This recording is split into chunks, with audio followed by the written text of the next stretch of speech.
Hello everybody and welcome to another Community Fortress. In this video, we're going to be talking about a very interesting one. This fortress is 88 years old, submitted on the Discord by Darkweave.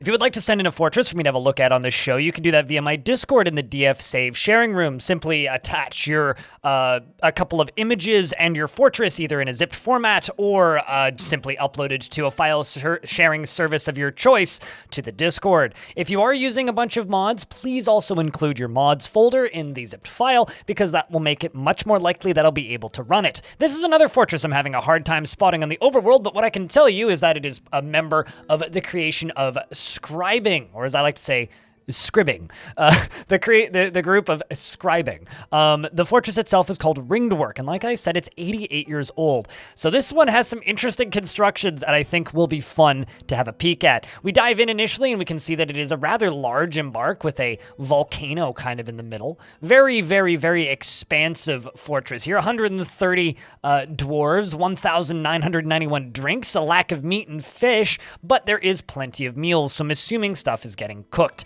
If we move up a little bit, you can see very clearly that there is some interesting holes down here that lead down to this lower zone, which I'm not totally sure what the purpose of this is for. I'm assuming it's just like an underground grow zone for growing stuff. I was expecting when I initially looked at this to be like, yes, they're going to be pasturing stuff or growing stuff. Maybe this was previously a gardening zone that got moved, an artifact of an old fortress. That being said, it could be many things. We have a nice little entry bridge, which is named, as well as a couple obsidian stonefall traps. And this nice multi-layer kind of entryway. It's got a lovely look to it, if I do say so myself. Over here we have a couple of tombs and memorials and some old signs of an old fortress. That's one of my favorite things, actually, about really old forts is this is where the fortress used to be, but now it's somewhere completely different. If we move up a little ways, we can see more artifacts of an old fortress, and then eventually this nice glass ceiling, and we can follow this little stairwell up to this little zone here that has also been blocked off. There are no zones there, but is kind of what it is, and that's about as high as constructions go on this side of things. I can fly all the way up to the top of the volcano, which is a beautiful specimen to behold. It goes all the way up to layer, 74?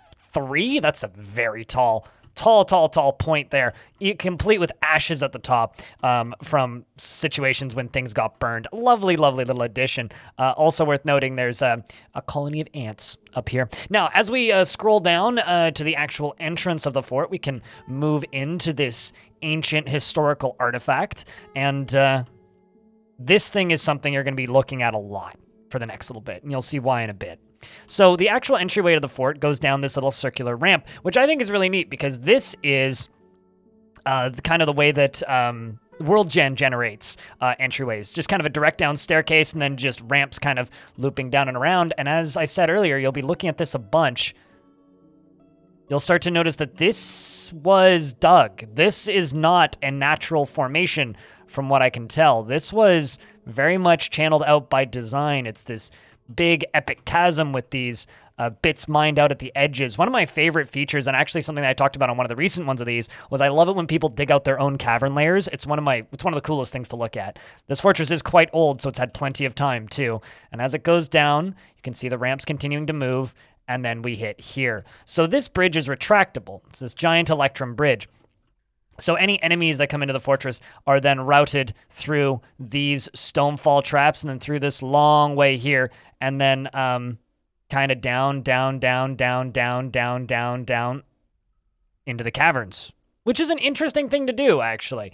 Just simply routing things you don't want in your fortress to elsewhere in the world. It's definitely a way to do things. And I also have to shout out the fact that like this cavern layer is filled with the underlichen and stuff that you wouldn't normally see in this cavern layer because all the cavern layers are exposed. Interesting way of doing defenses, just simply routing things out and into the fortress that way. Of course, you have all these extra like blocks and such. And then of course you could just block them in there, and there's no getting out. A bunch of gold statues of bears and a goblin. And as we pass across the Electrum Bridge, we can see that there are some barracks up here and more signs of old fortresses, large constructions. We have a ramp going down here, so we're going to follow that. Before we follow that, let's actually jump up a layer and look at where these stairs go. So we got more barracks and then weapons up at the top and then spaces for Mark's dwarves. I would put trap doors on here so I could lock them in there if and when I want to, and then Mark's Dwarves training spaces, as well as like armor spots and ammo. I've talked about this in a couple videos. If you're going to be using Marks Dwarves, you definitely don't want bins in your ammo depots, so that's absolutely something you should do. And then there's like some suspicious lava in here, which I'm assuming just gets dumped on this walkway for any enemies that are not wanted in there. The lava, of course, is definitely being sourced by the volcano. One hell of a cool-ass defense for the entrance of a fort, I got to admit. And then up at the top here, space for the military to sleep with obsidian cabinets. I have to say, I really like the way the obsidian furniture looks in the doors. Do not like the way obsidian workshops work. They just look bad to me. And then, of course, there's some waterworks over here coming out of this aquifer, I assume. That, or it's sourced from somewhere. It definitely looks like an aquifer, so that's my assumption. Flowing down and into here. So... Alternatively, if lava won't work, you can drown them. Very cool. Very, very cool. So now let's follow the little entry ramp down into the fortress a little more. There's lots of stuff going on over here, which we're going to have a peek at shortly, but I just want to see the proper entryway. So now that brings us into this room. Now this room has this gold and electrum floor with these clear glass walkways. Underneath the walkway, you can actually see down into the caverns where there is much potash as well as, not actual caverns, but like another constructed cavern where we have Fath, the giant war grizzly bear, as well as an actual trained dragon who goes by the Hot Flare. I love these older forts. These older forts are super cool. You get some really awesome stuff out of it. This dragon's got rookie numbers of kills, though. I mean, it could do better. Come on, only 7 notable kills? Come on. What a pansy. How about this one? Does this bear have any kills? Oh, man. War Grizzly needs to see some war, I think. And then we have more stuff growing down here. This is definitely farming section. I love how natural all of this looks. Like, the fact that you can just see down into here and then just this natural... Like, this looks like a chunk of cavern, even though it's just like a dugout section. It's really cool looking. I'm a big fan. And then once we get back up into here, we can see our trade depot over here, and as well as another giant war grizzly, as well as the first few dwarves we see scampering around. We have a guild, which is a ranger guild, the Windy Seeds, and many more hallways. I think the only thing I would personally change about these hallways is I would add some rounding to them, but that's just me not liking the harsh right angles. And then, of course, more war grizzlies. And then we got stairs going up and stairs going down, as well as that minecart ramp. So let's follow the stairs up briefly, which leads up to here, which is our trading area. And then we have this track, which goes down over here, and then this way over to this stockpile right here. So if you take a peek, it is specifically for stone from the looks of things, which then redistributes elsewhere. Nice carved minecart tracks.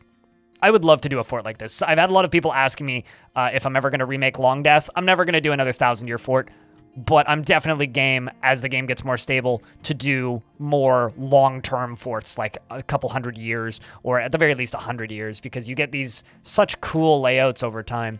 And then down here we have a temple complex of various different temples, and then a very interesting room full of blood and vomit. I'm not sure what's going on here. I'm assuming that these are, like, infected or something. This goblin's named Gork. I don't know what's going on there. And then down here, we got some stairs moving down, and this layout gets a little complicated. So let's just kind of start up at the top and just kind of move our way down. Things just kind of go everywhere in this fort. Not for a lack of design, but simply old forts. Down here, we have a whole bunch of tombs to notable figures.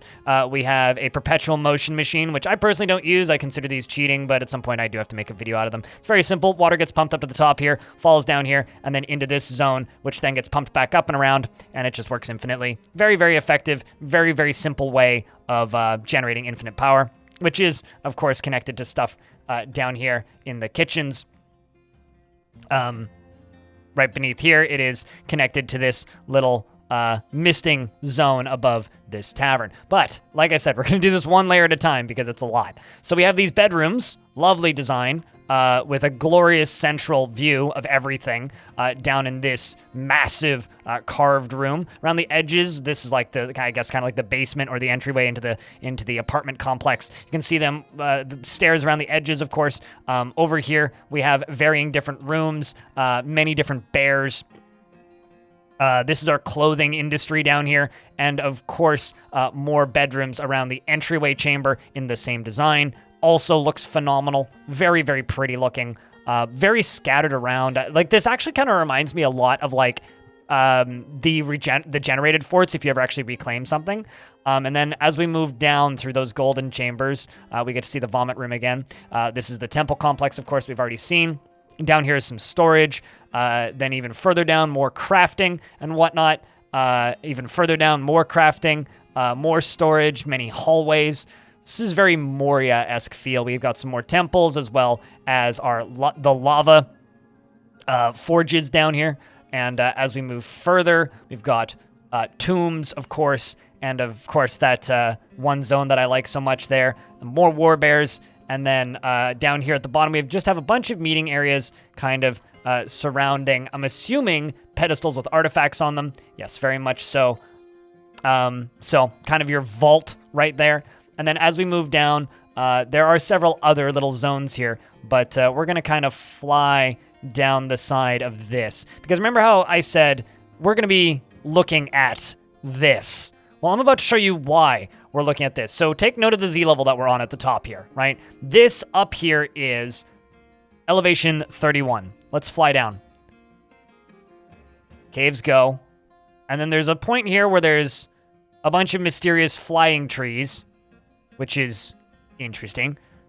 And then as we fly down, eventually you're going to start noticing this ramp just kind of goes.